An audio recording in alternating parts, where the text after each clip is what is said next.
পাহাড়ের কোলে একদম নিভৃতে এবং নিরিবিলিতে 4-5টা দিন যদি কাটাতে চান, তাহলে এই 3টি জায়গা আপনাকে অবশ্যই ভ্রমণ করতে হবে। আমি আজকে আপনাদেরকে যে 3টে পাহাড়ি জনপদের গল্প বলবো, সেই 3টে জনপদই তার বৈশিষ্ট্যে এবং বৈচিত্র্যে অনন্য। এই 3টি জায়গাকে নিয়ে আলাদা করে আমাদের ভিডিও রয়েছে আমাদের চ্যানেলেই, যার লিঙ্ক এই ডিসক্রিপশন বক্সে দেওয়া থাকবে। আপনারা চাইলে সেগুলো এর সঙ্গে দেখে নিতে পারেন। যদি ভাবো দিগন্ত বিস্তৃত পাহাড়ের রাশি, যাদের ওপর মেঘেরা খেলে বেড়াচ্ছে, আর সামনে অফুরন্ত চা বাগান, তাহলে সবার আগে যার কথা মনে পড়ে সেটি হলো তিনচুলে। এমন ছবির মতন পাহাড়ি জনপদ আমি খুব কম দেখেছি। তিনচুলেতে সারাদিন বসে মেঘেদের সাথে গল্প করা যায়। আর আমরা যে সময়টায় তিনচুলে গিয়েছিলাম, সেই সময়টায় বৃষ্টি যেন পাহাড়কে ধুয়ে দিচ্ছিল। সেই জন্য জায়গাটি আরও বেশি সবুজ, আরও বেশি প্রাণবন্ত হয়ে উঠেছিল। আমরা যে হোমস্টেটিতে উঠেছিলাম এবারে, সেটা হলো চেরি ব্লসম হোমস্টে। এটা আসলে ঠিক তিনচুলে নয়, তিনচুলে থেকে একটু নিচে গোম্বাদাড়া ভিউ পয়েন্ট আছে, সেই গোম্বাদাড়ায়।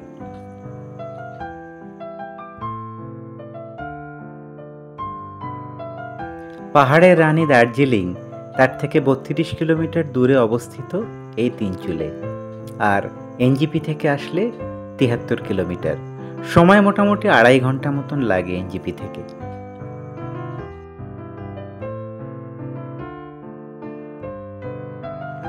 শহরের হইহট্টগোল ছেড়ে চা বাগানের কোলে অবস্থিত এই সুন্দর পাহাড়ি গ্রামে থাকতে কিন্তু দারুণ লাগে। তিনচুলেতে থেকে এখান থেকে কাছে পিঠে ঘুরেই আসতে পারেন লামাহাটা, তাগদা, রাংলি রাংলিয়ট, এইসব জায়গাগুলি। ভাবুন তো, চোখের সামনে এরকম দৃশ্যপট যখন খুলে যায়, তখন কি অপরূপ সুন্দর লাগে। আহা, পাহাড়ের ওপরে মেঘেরা যেন খেলে বেড়াচ্ছে। মন যেন কোন রূপকথার দেশে হারিয়ে যায়। কিছুই ভাবতে ইচ্ছা করে না, শুধু চুপচাপ দেখতেই থাকি, দেখতেই থাকি, দেখতেই থাকি। তিনচুলেতে আমাদের জলখাবারটা কিন্তু খুব সুন্দর পরিবেশন হয়েছিল। গরম গরম লুচি, তার সঙ্গে ছিল পেঁয়াজ কুচি, লঙ্কা কুচি, এসব মিলিয়ে কিন্তু বেশ দুর্দান্ত ছিল জলখাবার। এই গোম্বাদাড়ায় আপনি যদি থাকেন, ওখান থেকে পায়ে হেঁটে যদি আপনি হাঁটতে বেরোন, চোখে পড়বে এরকম ছোট্ট ছোট্ট চায়ের দোকান। চা বাগানের কোলে ঝুলন্ত এই চায়ের দোকানে চা খেতে কিন্তু দুর্দান্ত লাগে।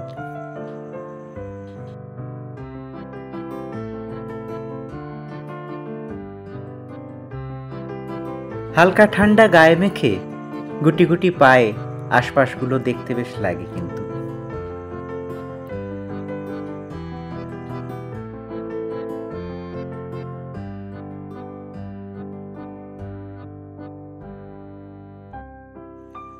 দুপুরের খাওয়াটাও কিন্তু বেশ ভালো ছিল। ঢেঁড়সের তরকারি, ডাল, মাছ, আলু ভাজা, পাঁপড় ভাজা, সুন্দর করে কাটা লেবু, পেঁয়াজ, লঙ্কা, এসব দিয়ে একদম বাড়ির মতন খাওয়া।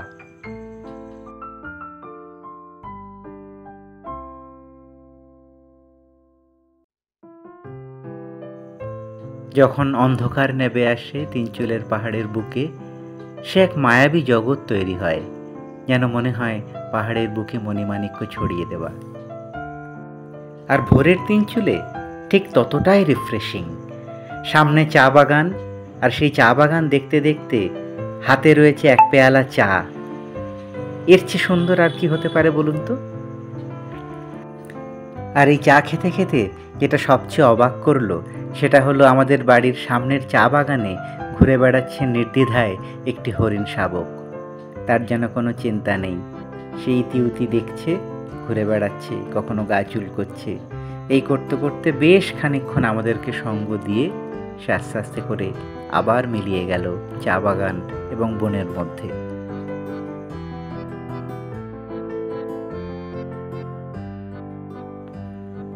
পরের দিনকে জলখাবার খেয়ে আমরা একটু হাঁটতে বেরোলাম।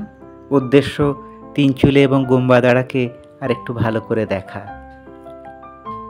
ওই যে সামনে দেখা যাচ্ছে চায়ের দোকানগুলি, হাঁটতে হাঁটতে ক্লান্ত হয়ে গেলে এখানে বসে একটু চা খেয়ে নেওয়া যাবে, সঙ্গে একটু মোমো বা ম্যাগি সেটাও আপনি পেয়ে যাবেন।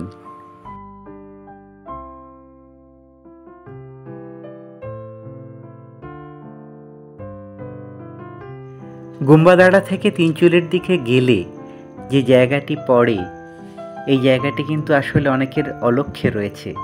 এটা একটা মিনি জেম অফ তিনচুলে, বলা হয় কাশ্মীর অফ তিনচুলে। পাইন গাছ দিয়ে ঘেরা একটি জায়গা, যেখানে বেশ খানিকটা ফাঁকা জায়গাও রয়েছে, যেন একটা মেডোর মতন কাজ করছে। পুরো জায়গাটা খুব মায়াবী, খুব সুন্দর। বেশ খানিকক্ষণ বসে থাকা যায় এখানে।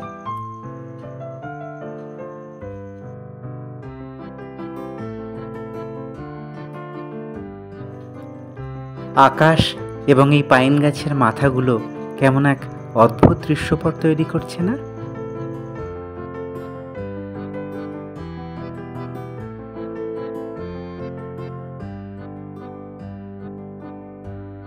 তিনচুলের আরেকটি ভীষণ ভালো লাগার জিনিস হলো এই রাস্তা। এই জঙ্গলের মধ্যে দিয়ে যে রাস্তাটা চলে গেছে গুম্বাদাড়া থেকে উপরে তিনচুলের দিকে, এই রাস্তাটা কিন্তু ভীষণ সুন্দর। জঙ্গলের মধ্যে দিয়ে হাঁটতে যে কি ভালো লাগে সেটা বলে বোঝানো যাবে না।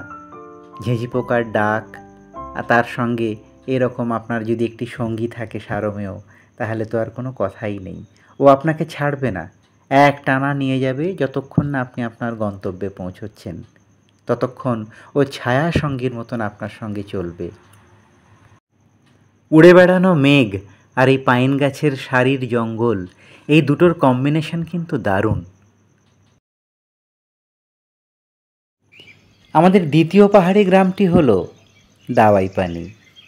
দাওয়াই পানির কথা মনে হলেই চোখ বন্ধ করলেই বুঝতে পারি এবং দেখতে পাই ভেসে ওঠে সেই কাঞ্চনজঙ্ঘা, যার মাথার ওপর দিনের প্রথম সূর্যের আলো ছড়িয়ে পড়ে এক রক্তিম আভা তৈরি করেছে।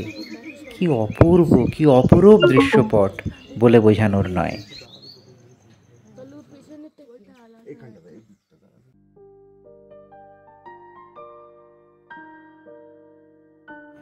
দার্জিলিং জেলায় অবস্থিত এই দাওয়াই পানি এমন একটি পাহাড়ি জনপদ, যেখানে আপনার দিন শুরু হবে পাখির ডাকে এবং দিন শেষও হবে পাখির ডাক দিয়ে।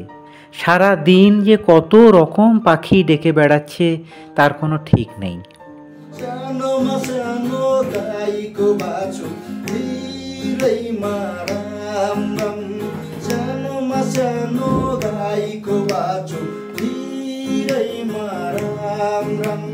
छोडेर जान सकिन माया बरु अन्तै जाम रेशम पिरिरी रेशम पिरिरी उडेर चौकी डाँडामा भन्छन् रेशम पिरिरी।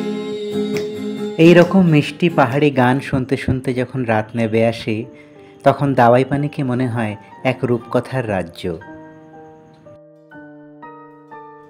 পাহাড়ের বুকে দার্জিলিং শহরের ওপরে জ্বলে ওঠা আলোগুলো একটা অন্যরকম মাত্রা এনে দেয়, একটা অন্যরকম দৃশ্যপট তৈরি হয়। আর তার সঙ্গে হোমস্টের এরকম একটা অ্যাম্বিয়েন্স, কি মায়াবী ভাবুন তো।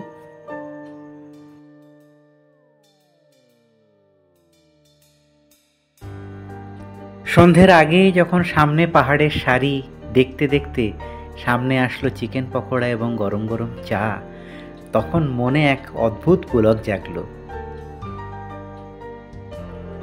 চিকেন পকোড়া তো আমরা বাড়িতেও খাই, কিন্তু এই রকম একটা পরিবেশে চিকেন পকোড়া খাওয়ার কিন্তু আনন্দই আলাদা। আমরা দাওয়াই পানিতে ছিলাম আড্ডাহাট হোমস্টেতে। একটা কথা বলতেই হবে, আড্ডাহাট হোমস্টের খাবারের মান কিন্তু খুব সুন্দর, একদম বাড়ির খাবারের মতন।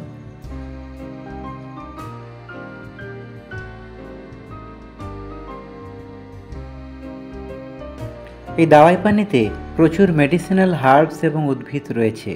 তাদের একটা লিস্ট রয়েছে এই হোমস্টের ঠিক সিঁড়িতে উঠবার জায়গাটায়।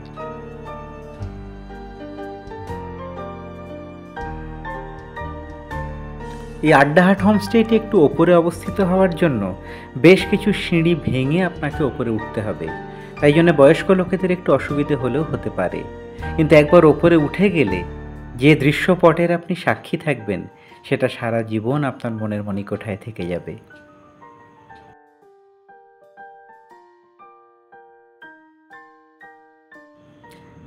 হোমস্টেতে সামনে একটা লম্বা বারান্দা আছে, 3টে ঘর আপাতত থাকার জন্য, পুরোটাই কিন্তু কাঠের, এবং রুমের মধ্যে রয়েছে 2টো কুইন সাইজ বেড, অর্থাৎ 4জন থাকতে পারবে, 2জন 2জন করে এক একটা বেডে। আর বাথরুমটিও বেশ বড় সড়ো, পরিষ্কার পরিচ্ছন্ন, যথেষ্ট জায়গা রয়েছে, গিজার এবং অন্যান্য প্রয়োজনীয় সামগ্রী রয়েছে।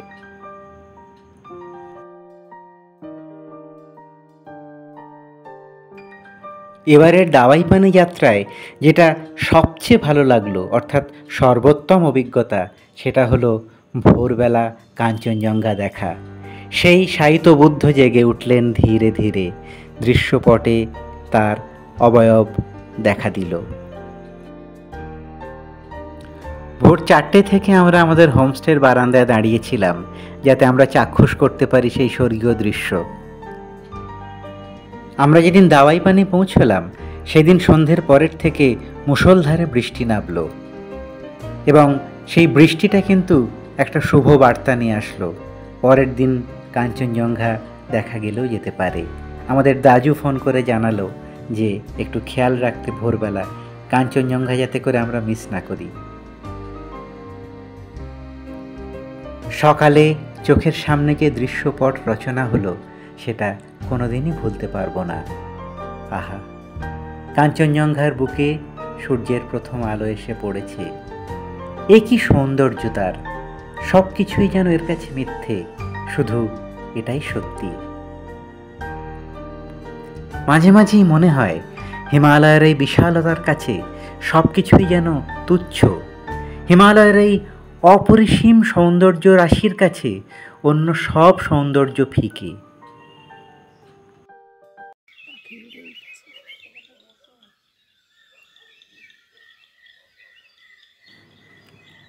ধীরে ধীরে যখন ভোরের আলো ফুটছিল তখন দেখলাম কি সুন্দর সারা পাহাড় যেন জেগে উঠছে। পাখিদের কিচিরমিচির, হালকা আভা সূর্যের, মেঘগুলো যেন ধীরে ধীরে ধীরে ধীরে তাদের বিস্তার লাভ করছে। এ কি অপূর্ব সৌন্দর্য! যে কটি হোমস্টেতে থাকবার সুযোগ হয়েছে তার মধ্যে এই দাওয়াই পানি হোমস্টেতে খাওয়ার ব্যবস্থা কিন্তু সবচেয়ে ভালো। খুব পরিপাটি করে রান্না করা, রান্নার মান বেশ ভালো, এবং অনেক রকম পদ এরা তৈরি করেছিলেন।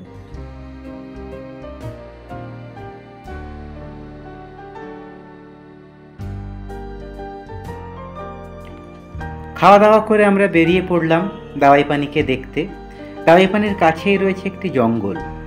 এই জঙ্গলটি আসলে যে রাস্তা ধরে যাওয়া যায় সেই রাস্তাটাই ছিল আগে মেন রাস্তা। পরবর্তীকালে অল্টারনেট রাস্তা তৈরি হওয়াতে এই রাস্তাটি পরিত্যক্ত হয়, এবং পরিত্যক্ত হওয়ায় লাভ হয়েছে আমাদের মতন প্রকৃতিপ্রেমীদের, কারণ প্রকৃতির খুব কাছে চলে এসেছি আমরা এই রাস্তা ধরে।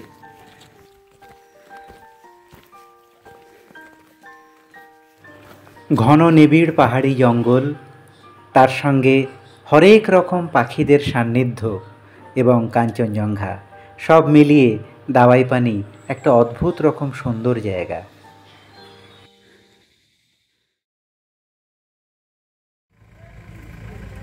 আমরা ফাইনালি পৌঁছে গেছি আমাদের শেরপা হোমস্টে ধোত্রে। এটা হচ্ছে রাস্তা। ধোত্রেতে ঢোকবার পরে যেটা আমাদেরকে সবচেয়ে মুগ্ধ করলো সেটা হলো পাইন বনের বুকে অঝোর ধারায় বৃষ্টি।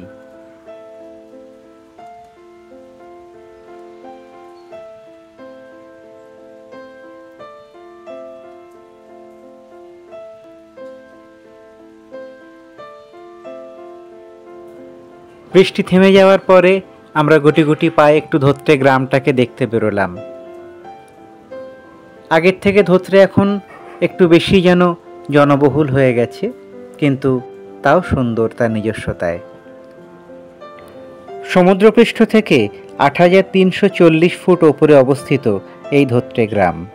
এখান থেকে অনেকেই হেঁটে সান্দাকফু ট্রেক করতে যান, যার প্রথম ধাপ হচ্ছে টংলু পৌঁছানো, যেটা ধোত্রে থেকে ৭ কিলোমিটার দূরে অবস্থিত। ওই দেখা যাচ্ছে পাহাড়ের বুকে কেমন সুন্দর ধাপ চাষ হচ্ছে। এই রাস্তাটা ধরেই যেতে হয় টংলু জঙ্গলের মধ্যে দিয়ে। এটা একটা অসাধারণ ট্রেল। দার্জিলিং থেকে মাত্র ১১ কিলোমিটার দূরে অবস্থিত এই ধোত্রে, আর এনজিপি থেকে ১০০ কিলোমিটার। চারিদিকে ছড়িয়ে ছিটিয়ে কত যে পাহাড়ি ফুল রয়েছে তার ঠিক নেই। আমরা গুটি গুটি পায়ে এগিয়ে চললাম একটু ওপরের দিকে। ধোত্রে মোনাস্ট্রি এবং একটি খুব সুন্দর শিবের মন্দির রয়েছে, সেটা দেখব বলে।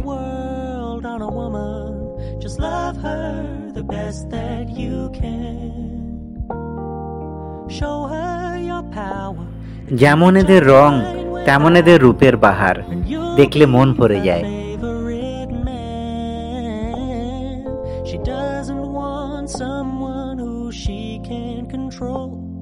And she doesn't want someone to stare in her soul.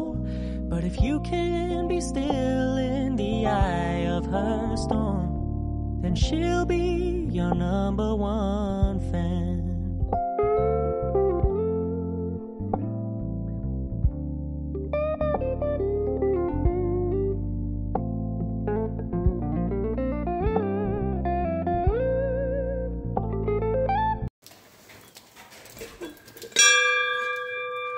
Dhotrey বাজারের কাছে মোনাস্ট্রির দিকে যেতে পড়ে এই শিব মন্দিরটা।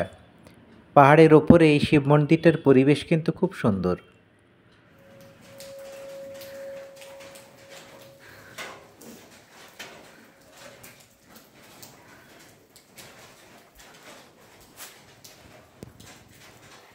এখানে আসলাম, এটা একটা চড়তেন।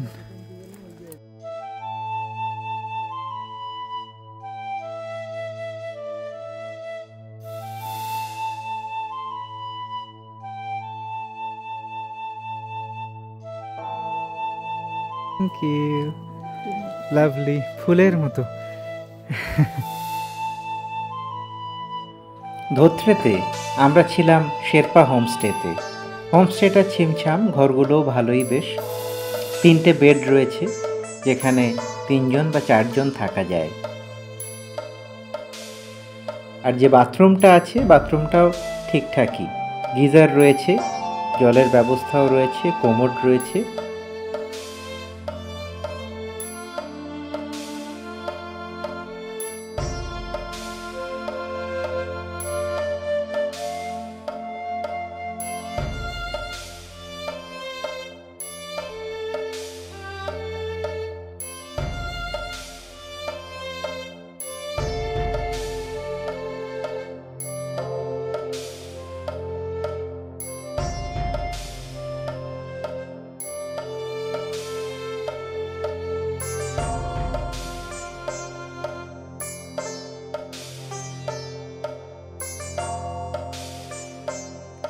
ধোত্রের সকালটা খুব ঝলমলে না হলেও যখন মেঘের মধ্যে থেকে সূর্যিমামা উঁকি মারতে লাগলো, তখন কিন্তু ধোত্রে শহরটাকে খুব সুন্দর লাগছিল। বেশ একটা চনমনে ভাব চারপাশে, খুব রিফ্রেশিং।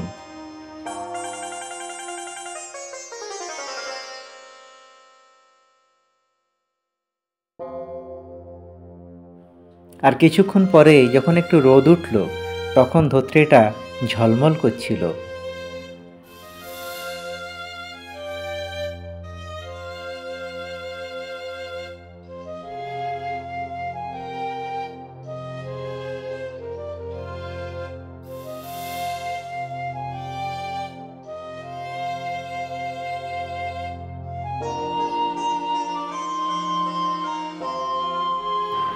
ধোত্রেতে আমরা জলখাবারে পেলাম একটা অভিনব পদ, টিবেটিয়ান ব্রেড, দারুণ খেতে।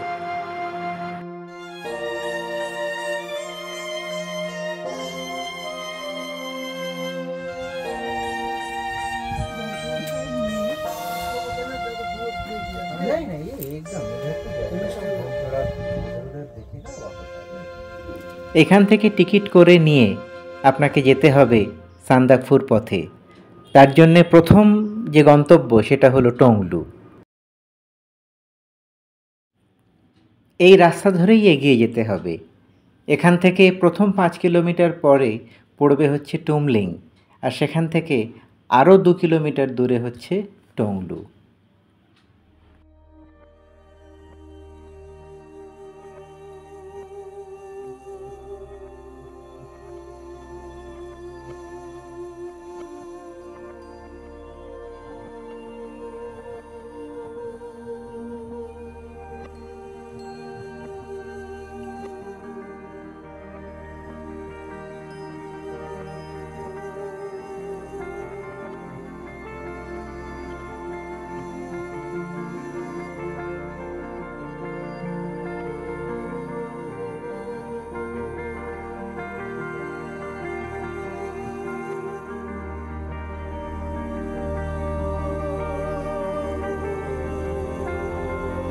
এই পাহাড়ি বনপথ ধরে হেঁটে যেতে দুর্দান্ত লাগে।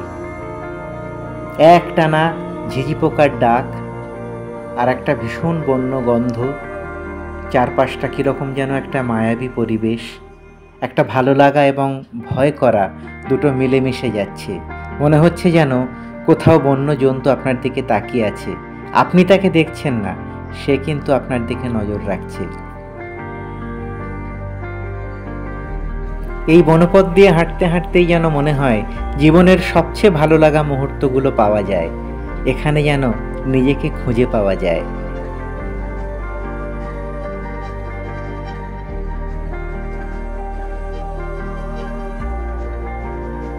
ভাবুন তো, এরকম একটা বারান্দা যদি আমাদের নিজের থাকতো, যেখানে সামনে তাকালেই এরকম পাহাড়ের বুকে মেঘেরা খেলে বেড়াচ্ছে অবিরত।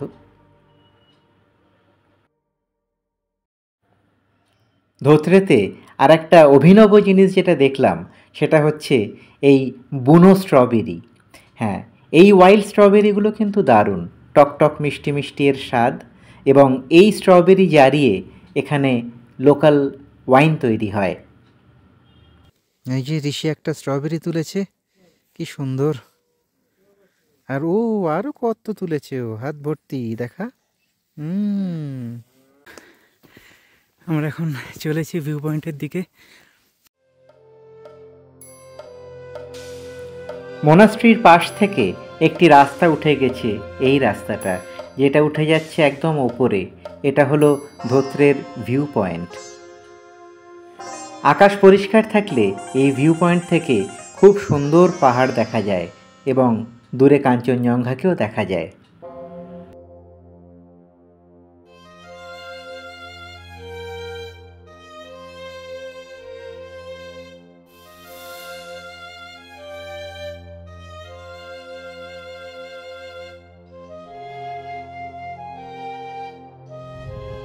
আমরা এখন এসেছি ধোত্রে মনাস্ট্রিতে।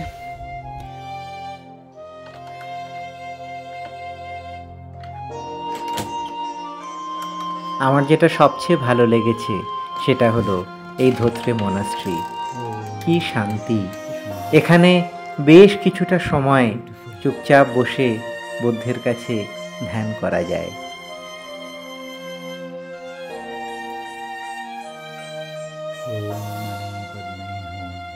একটা ভীষণ ভালো লাগা আর একটা পরম শান্তি আপনাকে আষ্টে পৃষ্ঠে বেঁধে রাখবে, যার রেশ অনেকক্ষণ আপনি মনের মধ্যে রাখতে পারবেন। ইট কাঠ এবং কংক্রিটের এই জঙ্গলের মধ্যে যখন আমাদের শহুরে মন হাঁপিয়ে ওঠে, ছটফট করে একটু বাতাসের জন্য, একটু খোলা আকাশের জন্য, তখন এই রকম পাহাড়ি ছোট ছোট সুন্দর জনপদগুলো অক্সিজেন যোগায়, জীবনে বাঁচার একটা আলাদা মাত্রা নিয়ে আসে, একটা মানে খুঁজে পাই আমরা জীবনটাকে দেখার, জীবনটাকে নতুন করে আবার চেনার।